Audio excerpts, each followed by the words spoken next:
Hello, my name's Ethan, and welcome to My Matters. Today we have a very special guest. Pam, do you want to go ahead and introduce yourself? Sure. My name is Pam Katz. I'm a licensed clinical social worker practicing in private practice in Glenview.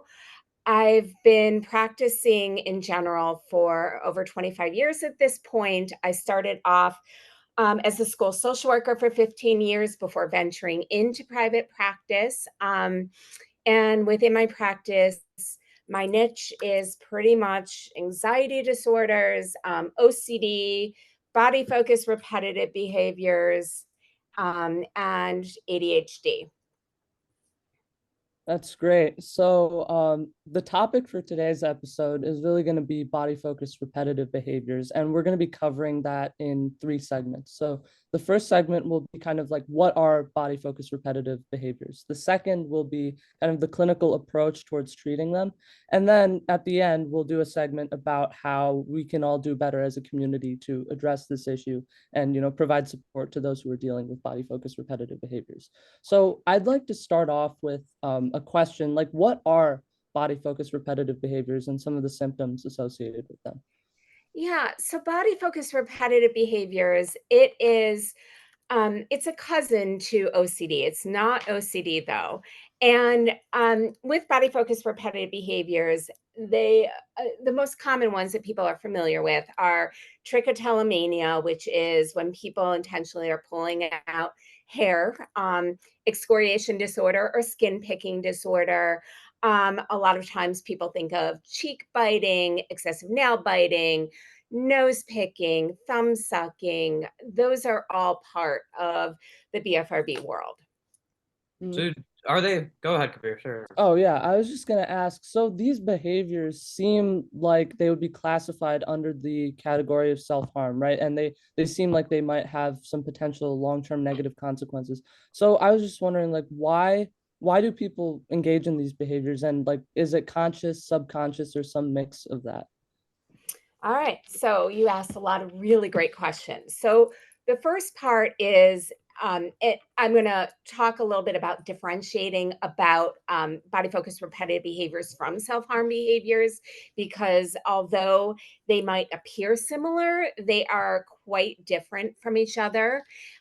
So, with self harm behaviors, for example, individuals who tend to engage in the self harm, they're feeling emotionally overwhelmed. They're feeling very disconnected, maybe to their own pain and their physical pain, and that it's a way to control feelings. And their behavior tends to be in response to very intense emotions. And so, with that, it is a very intentional act. Oftentimes, with BFRBs and body focused repetitive behaviors, while they might seem similar to self harm, they're not performed with intention, and they're not performed to cause pain. Instead, it's usually served as a self regulation tool to help to moderate some of their internal states and their emotions and their feelings and their thoughts and other body sensations. And so they are very different from one another. The behavioral intent is really different. Um, and then you asked a little bit about why people engage in BFRBs. Is that right? Yes. Yeah. Um, so it's a way of responding, as I started to say, to internal discomfort. And it's a way to deal with distressing thoughts, emotions, experiences, memories. And while the behavior itself might feel very satisfying in the moment, unfortunately, it can lead to a lot of feelings of embarrassment and social withdrawal and difficulties in terms of being around other people because of their skin damage, because of the hair loss. And so, despite the fact that they may try to attempt to stop several times, unfortunately, it's difficult to control. And most people do need to be able to seek out some sort of assistance or help from somebody like me to be able to learn ways to manage it better. So you talked about kind of it being cousin of OCD, and you said it's also kind of responding to self-regulation in the body when you might be feeling discomfort. Do you, and I have experience with that. For me, it used to be like biting my nails, really, like you mentioned. I used to do that a lot, but I don't as much anymore, thankfully. But it used to really actually be a problem for me. But would you say it's more of, I don't mean to use the word like compulsion in like a negative way, but you say OCD. Would you say it's more of like a compulsion or a coping mechanism? It is absolutely a coping mechanism. So with like OCD, we think about that there is some sort of trigger and an intrusive thought, and the compulsive behavior is done to try to fix the compulsive thought, for example. And but with BFRBs, a lot of times there's a combination of things being done very automatic, that unaware that the behavior has even begun or has happened until maybe 10 or 15 minutes into an episode. There are sometimes that there are focused episodes. So, say somebody is walking past a mirror and something catches their eye and they're going after an area of skin on their face, or they're going after their eyebrows or something like that. That would be really focused, that something caught their intention or attention, and that they got into the behavior. And so for most people, it's really a combination of those two things, the focus versus the automatic episodes. And I kind of have a similar question. Like, in terms of the body focused repetitive behaviors, are they something that kind of builds up over time? I know with children, sometimes they'll start doing something subconsciously and it'll get worse and worse. Or do you see this happening kind of in kind of like a short term when something's really stressful, or in someone's life like that? Um, it can look different at different ages. So I'm going to start off with when it's most common that it kind of begins to show up, and then I'll talk a little bit about the younger ages. It is most common right around the age of 13. That's when most people experience their first episode. A lot of thoughts around that in terms of changes academically, demands, all of these other pieces that maybe contribute to it. The behavior itself can ebb and flow over time. And when I most see it showing up for people, it's not because of always because they're feeling anxious about something. Sometimes it's out of boredom, sometimes it's out of stress, sometimes it's out of excitement, sometimes it's out of feeling overwhelmed. And so there are um, a number of reasons why that can happen. And so it's not just anxiety related. What does happen though is that sometimes, because of the fact that there's a lot of shame and isolation that can be associated with this, that people begin to isolate more and more, and the behavior shows up more and more, and it gets harder to break that cycle. And so, people like me, what we're doing is we're slowing things down, helping to raise awareness and provide interventions for individuals to be able to do to manage the behavior over a period of time. And then, just briefly, with younger ages, with something we call baby trick, which is under the age of 5, it's all about parental interventions, what they can do. And I personally find the hardest age group for me to work with would be like that 5 to 10-year-old, because a lot of times their parents are dragging them into therapy or asking them to go to therapy, and they're not necessarily wanting to do something different. And so there does tend to be a need for somebody to want to change. So you mentioned some of the effects of the shame surrounding body focused repetitive behaviors. And one of the things we like to talk about on this podcast is the idea of stigma, right? And so if someone is experiencing body focused repetitive behaviors over a long period of time, what are some of the what are some of the long-term consequences of the stigma that you've seen in your clients, or in general, like when people have to like hide this behavior or they go into isolation because of it? And that's really a great question, because stigma is real, shame is real, and sometimes those kind of reactions are showing up because of how other people have reacted to the hair loss or the scars or the scabs or the bleeding. And so keeping in mind that these behaviors do bring up a lot of stigma and do bring up a lot of shame, that openness and that honesty about what people are doing over time, it is a difficult thing for them to discuss and to talk about. Well-meaning people have said things to individuals or have done things to try to help, for example, their child or the student in their classroom, and they're very well-meaning, but what it actually does is it causes that individual to feel embarrassed and shame. So, like telling child, stop picking, stop pulling, saying like, you're bleeding again, you need to leave the classroom. Like those kind of things are really not helpful. And it will prevent people from seeking help because they're afraid that everybody is going to shame them for the thing that they're doing. And the other piece that I hear a lot from people is they don't realize that what they're doing is actually a thing and actually under the mental health umbrella until they literally start Googling, like, what is wrong with me? And then they open up, there's this whole world, and they realize, oh, wow, I'm not alone. Mm. So in terms of the clinical approach, I guess my question is like, what does a typical session look like when you're working with someone with this kind of behavior? Yeah, and there are a few different aspects of it. During an assessment, I'm always doing something called like a functional assessment, understanding where the behavior is showing up, how it's showing up, the purpose of it, being able to get a good understanding. I also will move into pieces like education. Like a lot of what I'm doing today with you all is education, explaining a bit about the behavior, explaining about the treatment, and being able to address myths, being able to address common misunderstandings.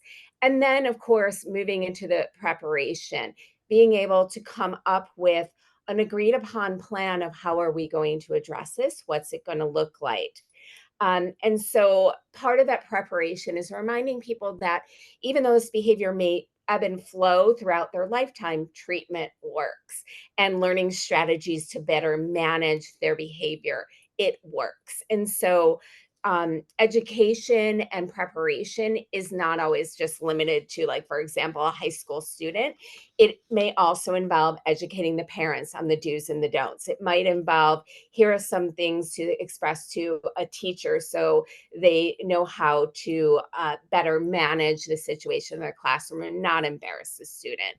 And then being able to look at other areas within the functionality of it. And so we use something called the SCAMP model, and each of those letters stands for something. So the S is looking at what kind of sensory replacement strategies can we do? How can we intervene in that way? The C from SCAMP is cognitions, what thoughts are feeding into it, sustaining the behavior, unhelpful thoughts, all of that. The A is affect or emotion. What emotions are contributing to this? How do we better manage those emotions?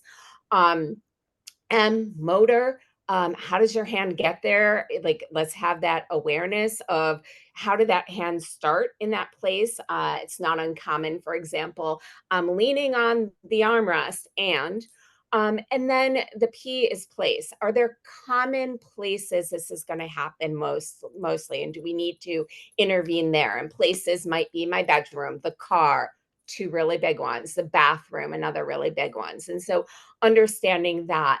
I've also learned over time that there's a second place, and it kind of goes back to kind of cognition. And that is that it might not be the scenario or the situation the person is in. It might be that they're in their family room watching TV, but they're thinking about that argument that they had with their friend earlier in the day. Yeah. And so it's kind of like that moment we've all had that we have to rewind the show we're watching because we weren't really paying attention. And so the place might be really they were in their head thinking about something else.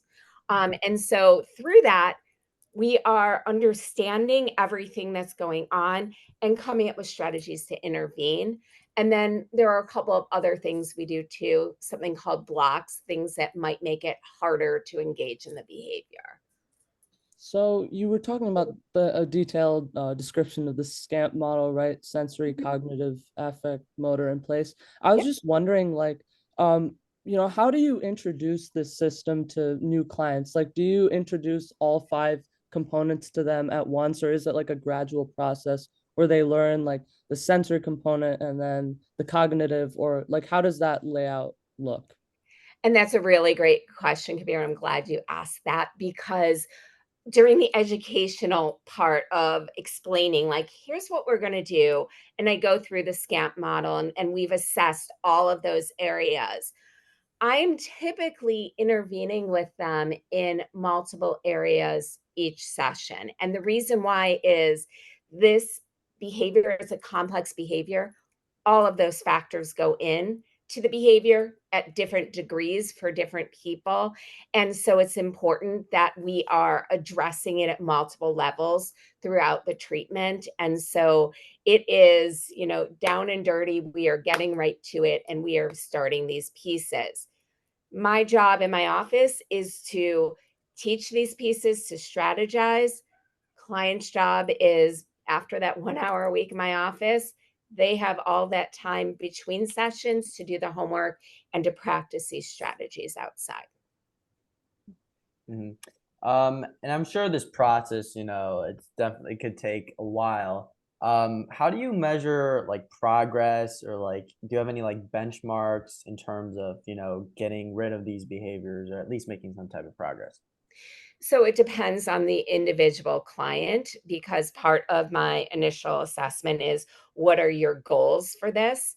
And so my goals are always it's time to begin to decrease the frequency of our appointments when things like the frequency of the behavior, how often is it happening, the intensity, how bad is it happening, the duration, how long are you engaged in these episodes, right? When that begins to come down and a client is feeling pretty positive about where they're at, or they're feeling like there are longer gaps of time between episodes.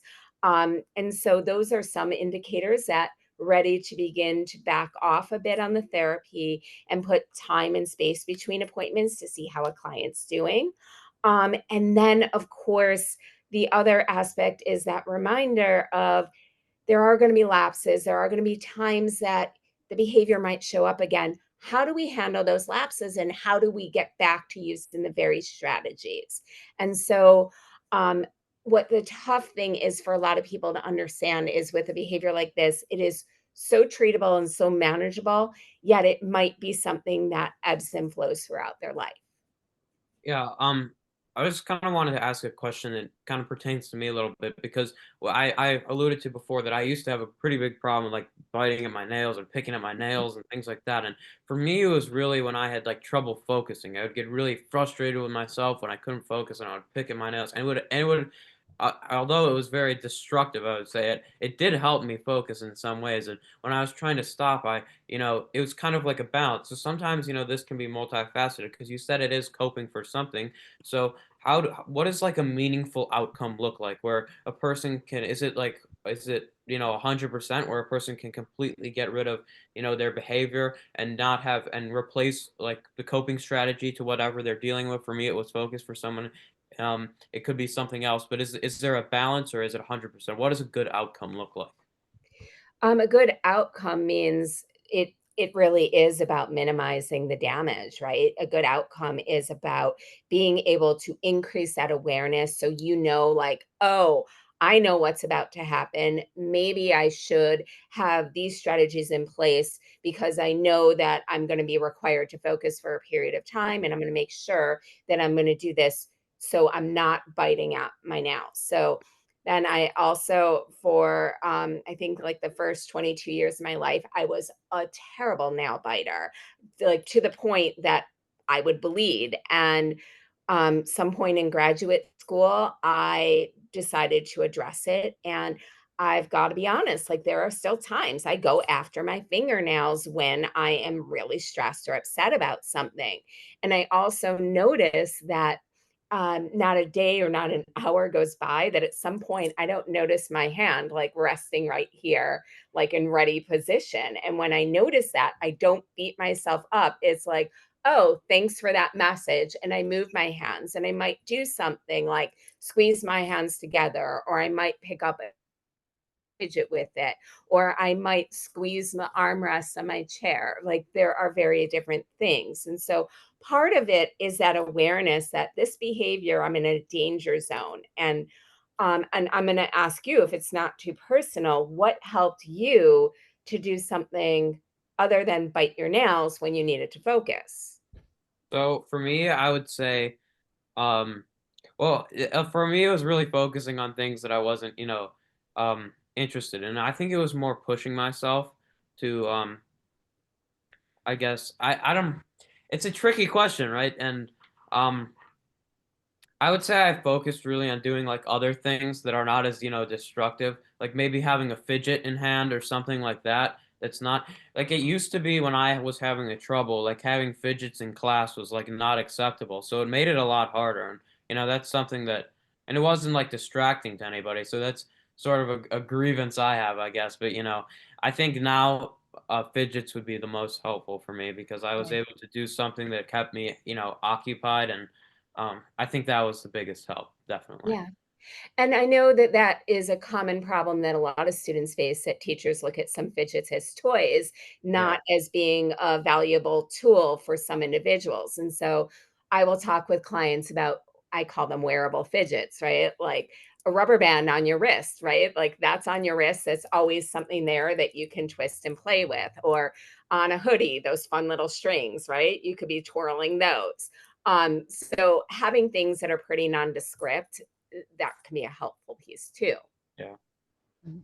And I remember you mentioned that for the first 20 years of your life or so, you had a pretty significant nail biting habit. And also you mentioned students a couple of times. And I think those two that kind of reminded me of like another episode where we talked about differences in outcomes like in young adults versus like older adults, right? So like have you noticed like different outcomes, like generally speaking, is there a difference when someone gets treated for a body focused repetitive behavior early in life versus later in life?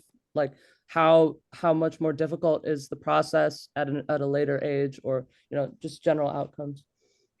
Um, it depends on whether or not somebody is doing their homework. That's like the biggest piece, right?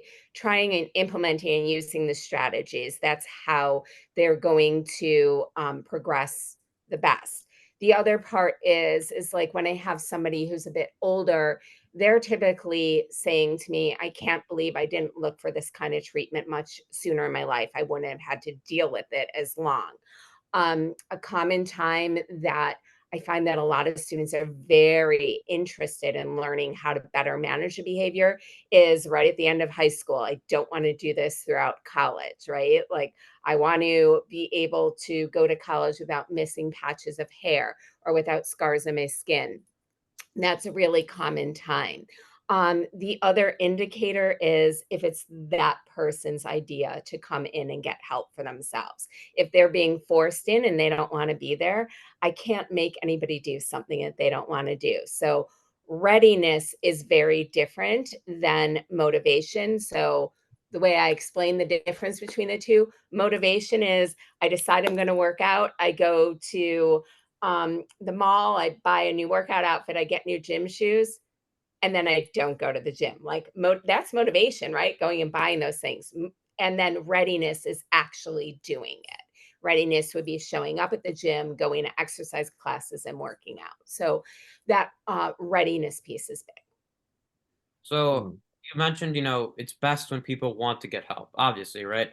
There have been times in my life where I've been, forced to get it. Well, not necessarily a mental health thing, but just a general thing. When you want to do something, the outcome's probably going to be much better than when you're forced to. But this kind of leads into the final segment here. It's what can we do ourselves, individuals, and collectively as a whole society to create, a better environment and a more accepting environment for people with body refocused repetitive behaviors to get help. So I guess my question is, just the state of stigma right now. Do you see people who've been dealing these problems with for a while have a lack of comfortability opening up, um, almost being pressured to not get help? How does the stigma affect people's openness to get help? The stigma in terms of affecting the openness is that maybe they've tried therapy in a different realm with somebody who doesn't understand BFRBs, and they felt like that it didn't help because it probably didn't. They tried to do talk therapy as opposed to a very behavioral approach, which is BFRBs require a very behavioral approach.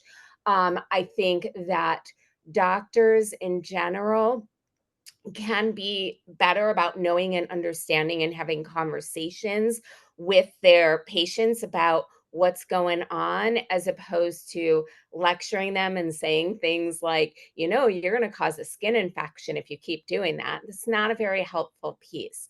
I think that with friends, being able to say, if you're noticing a lot of scabs, you're noticing bald patches, you're noticing, bleeding fingers, being able to just ask, like, are you okay? Is this something, that I can talk with you about? Is this something that I can maybe, create a safe space to understand what you're going through? And so being open a bit to that idea of noticing, reaching out, being aware that they're struggling, and engaging in a really kind and gentle way. Mhm. And I know you mentioned, something that teachers can kind of do better is, instead of shaming the kid and saying, stop doing that or you're in trouble now, try to understand why. And then I feel like also with fidgets, right? Like I remember it when I was in like elementary school, teachers would say no fidgets because they didn't really see the point in like having them. They think it's just toys. So are there any other tips that you can offer up to not even just teachers, but also parents to create like a better environment for individuals who are struggling with this? Particularly, and thinking about with the teenage population, parents should involve their kid in what can I and can't I say, right? Mm. Like teenagers pretty much know what they respond to, and you guys are a great source of information, and can be quite helpful. So having those conversations, recognizing that saying things like stop, or nobody's ever going to want to be with you if you keep doing this, like, not helpful. And so being very aware of what's helpful and not. And then I think that giving tips or giving like awareness of, hey, here are some indications that somebody might be struggling with a BFRB. And as we talked about, bloody fingers, a lot of scabs, that like mindless picking at their face in class, patches of hair missing, missing eyebrows, missing eyelashes, right? Those are indications that something is going on, and being able to open up a conversation and recognize that they may not be comfortable to talk about it yet, but being able to say, when you are ready, I'm here. Or for a teacher to say, I just want to check in with you, I'm worried about you. And it's just something I wanted to kind of wrap up with. Like, what is something that you wish more pediatricians or school counselors understood about like the early signs of body focused repetitive behaviors, or like, that kind of goes along with creating a positive environment.